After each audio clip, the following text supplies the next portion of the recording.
es un punto de partida.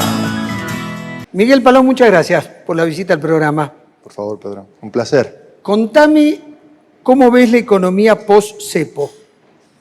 ¿Cómo veo la economía post-cepo y cómo vemos la economía pre-cepo? Primero, yo no creo que sea una salida de las restricciones cambiarias un 100%. Se elimina la restricción en un 80%, se flexibiliza el cepo.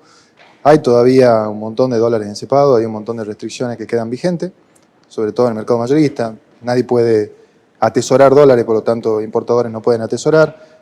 También hay una restricción sobre stock de deuda previa de importadores, por lo tanto, no es una salida del cepo plena, pero bueno, es un buen punto de partida y una flexibilización de más o menos el 80% de las restricciones que estaban implementadas.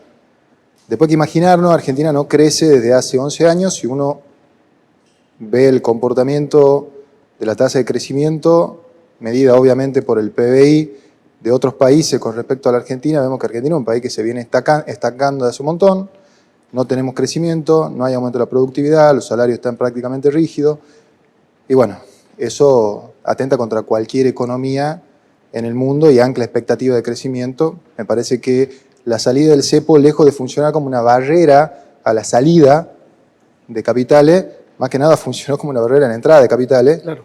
Eso lo sabíamos todo y por ahí la pregunta era, ¿por qué postergamos la salida? Yo más que nada me diría la política no por una mera implementación, sino por el timing. O sea, en qué momento era lógico y en qué momento era obvio salir del cepo. El gobierno dice que necesitaba los dólares para salir del cepo, pero después termina festejando de alguna manera que el dólar se va a piso de banda, porque también hay un cambio de régimen. Decís, che, ¿para qué necesitábamos toda esta cuestión de los dólares? Entonces te lo preguntás, para que Argentina ¿Pero salga... no crees que con el dinero que le dio el Fondo Monetario Internacional fue una política disuasiva para que no haya ninguna corrida? Sí, estamos de acuerdo, pero cuando vos cambiás de régimen monetario, pasás de un régimen en donde tenías un crawling peg y una devaluación establecida, en donde el tipo de cambio prácticamente lo manejaba el Banco Central, a un tipo de cambio en donde el régimen es libre y tenés solamente intervención en las bandas, las reservas son netamente anecdóticas. Vos simplemente vas a necesitar reserva para hacer el modelo un poco más creíble. Claro. Nada más, y vas a intervenir en las puntas. No es que vos necesitas la reserva y que cualquier tipo de compra o venta de dólares o activos es contra reserva. Todo se produce en el medio, oferta y demanda, son transacciones entre terceros. Claro. El Banco Central no interviene, salvo que vaya a las bandas. Claro. Simplemente eso. ¿Cómo me imagino en la Argentina? Me imagino que yo celebro la salida del cepo. Me parece que era una condición necesaria, pero no suficiente como para que la Argentina de alguna manera empiece a dar señales de crecimiento. O sea, vos decís, no llegamos al modelo económico que nos va a beneficiar. Dimos un paso, nos acercamos. Pero es que necesitamos mejoras estructurales. Bien, 100%. Ya vamos a hablar sobre las reformas estructurales. Primero decime, ¿no tenés miedo al carry trade? Esto de que vengan con dólares, se pasan a pesos, van a la tasa de interés que es 3% anual, el dólar planchado, y salen después del plazo fijo y van todos al dólar de nuevo. Bueno, siempre está esta cuestión del carry trade, hoy por hoy está todo de moda, de hecho escribí un artículo sobre eso, pero de vuelta, son transacciones entre terceros. Además, hoy por hoy, solamente el 1% de todas las inversiones que hay en pesos Argentina que vienen del exterior representan solamente el 1%.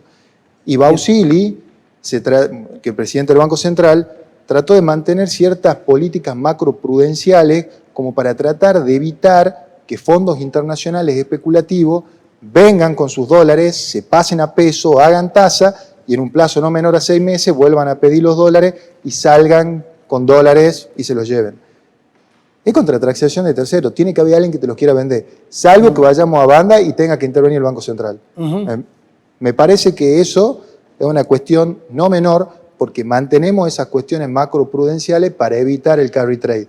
Está bien, son 6 meses, podrían ser más, pero bueno, me parece que no, yo no le tengo miedo al carry trade hoy por hoy. No le tengo miedo al carry trade por hoy. ¿Cómo crees que se va a comportar la inflación? Al principio hubo algún temor, traslado a precio de lo que se creía iba a ser una devaluación, Los supermercados le dijeron a las alimenticias, no vamos a actualizar, no aceptamos esto, y ahora están diciendo algunas agencias de medición que creen que en abril la inflación va a estar por debajo del 3,7%. Milei siempre cita y siempre habla del principio de imputación de Menger, en donde el aumento en precio o la validación y la formación de los precios no es costista, no depende de los costos, sino que es simplemente la demanda la que convalida, ¿no?, el precio de un bien o el valor de un bien.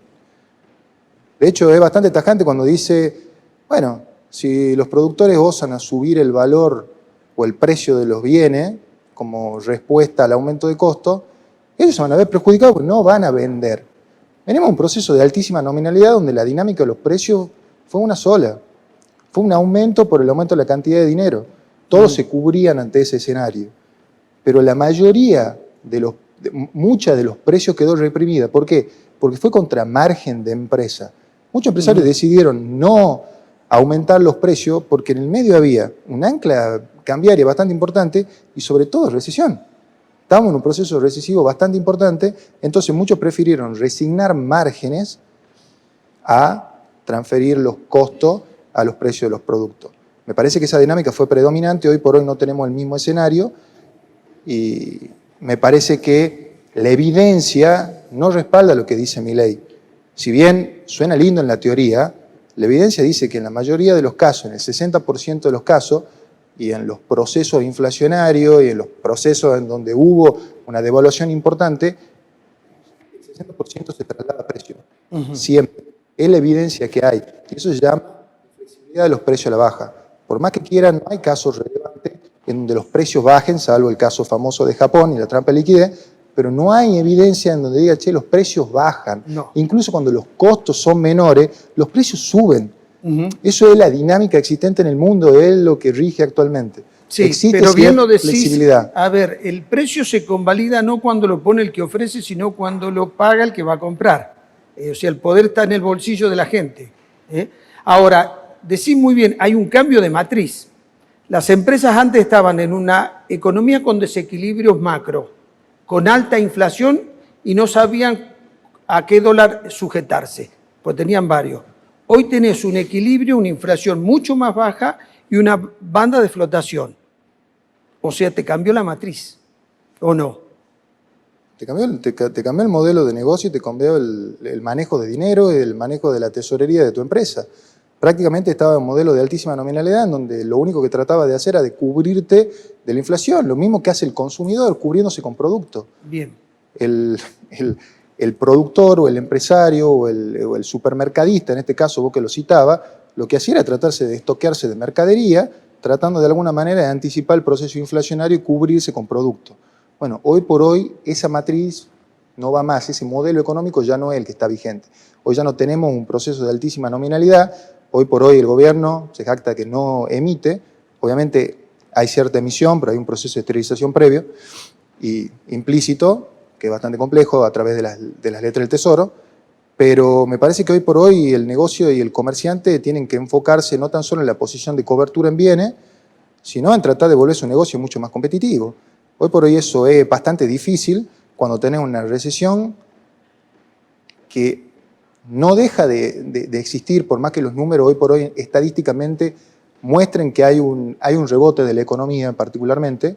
Pienso que hay que prestarle atención a lo que pasa con el consumo masivo. El consumo masivo cayó un 14% en el año 2014 y lleva una caída bastante profunda en lo que el primer trimestre del año del 2025.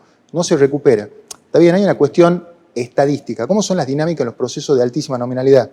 La gente consume mucho porque se cubre de la inflación consumiendo. ¿Me entendés? Entonces vos tenías un Alberto Fernández que te decía, che, pero ¿cómo pueden decir que la economía está mal si están todos los súper llenos, si va al cine y hay que hacer cola, tenés que hacer cola en el restaurante? Bueno, así son los procesos de altísima nominalidad. La gente se cubre consumiendo. Sí. Hoy por hoy el escenario cambió. Hoy por hoy el escenario no es el mismo. Ahora, entonces, ¿qué te dejó Alberto Fernández? Te dejó un nivel de consumo exacerbadamente alto. Sí. Y hoy por hoy, cuando lo comparas interanualmente con los niveles de consumo hoy, obviamente la caída es bastante sustancial, porque hoy no tenés ese mismo escenario. Los escenarios recesivos son consumo compulsivo, en realidad son ahorro compulsivo. La gente no va a gastar en bienes durables porque de alguna manera se cubre esperando de alguna manera que la economía no le vaya tan bien. Me parece que hoy el escenario es distinto, Pedro. Vos me hablás de recesión, sin embargo, el INDEC dice que va subiendo la economía, que está como rebotando, y el Fondo Monetario Internacional dice el mundo cae, la Argentina este año crece un 5,5% con una inflación del 13,9%. Sí, es lo mismo, siempre lo discutimos. La expectativa de crecimiento de la Argentina, ¿comparada contra qué? Contra una economía que venía cayendo y estaba en niveles de piso en el 2024. Bueno, pero o sea, eso es un proceso de rebote. Claro. Eso es estadística. Bien. ¿Me entendés? Ahora, vos tenés en el medio una función de pérdida y te lo voy a ejemplificar con una cuestión que es lógica y que tiene que ver, obviamente, con los salarios reales. Simplemente eso. Hoy por hoy los salarios reales decimos, che, los salarios reales están en los mismos niveles del 2023. Pero en el medio tuvieron una caída extremadamente significativa, sobre todo del periodo de noviembre del 2023 a marzo del 2024. La caída fue sustancial como consecuencia de la devaluación y del pase a precio que tuvimos. Entonces, hoy por hoy, estamos igual que en noviembre del 2023 porque el nivel de salario esté en el mismo nivel que en noviembre del 2023. No, hay una función de pérdida en el medio que obviamente nos está afectando. Tenés una expectativa de crecimiento del 5,5%, la economía viene rebotando desde el piso, pero lo que tenemos es una baja en el consumo bastante sustancial que le pega a esos sectores, le pega al sector de consumo masivo. El consumo no levanta.